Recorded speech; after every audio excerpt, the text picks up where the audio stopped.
On en parle donc avec vous. Il ne faut pas s'y tromper, hein. Malgré toutes ces marques d'attention qui sont portées au président américain, on a beaucoup de sujets de désaccord qui doivent être tout de même discutés aujourd'hui à huis clos entre les deux chefs d'État.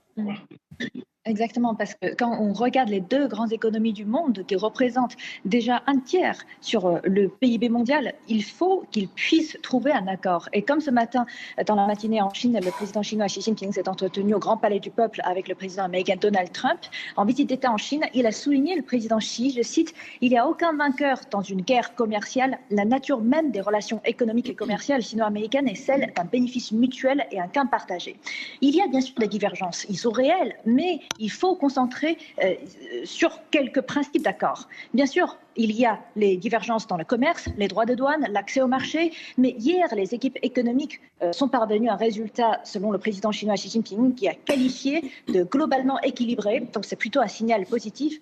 Et puis, les deux parties doivent désormais œuvrer ensemble pour préserver cette dynamique favorable. Et puis, bien sûr, il y a aussi des dossiers sur la technologie, semi-conducteurs, intelligence artificielle, les terres rares, mais je pense que l'essentiel, à mon sens, ce n'est pas la liste de désaccords, mais aujourd'hui, les listes et les intérêts communs qui l'emportent sur les divergences. Et d'ailleurs, les deux pays doivent être des partenaires et non des adversaires, selon le président Xi. Il pose surtout la vraie question stratégique entre la Chine et les États-Unis. Est-ce que les deux pays peuvent échapper au piège de Thucydide ?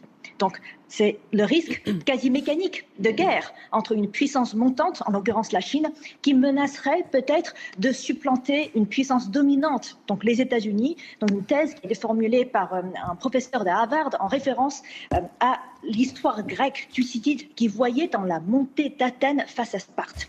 Donc je pense que du côté de la Chine, elle ne demande pas aux États-Unis de penser comme elle, de faire comme elle demande simplement l'égalité, la réciprocité et le respect. Ce sont les trois mots que la Chine met désormais systématiquement en avant. Et c'est ça, je pense, la lecture chinoise pour une voie de coopération et d'entente avec les États-Unis.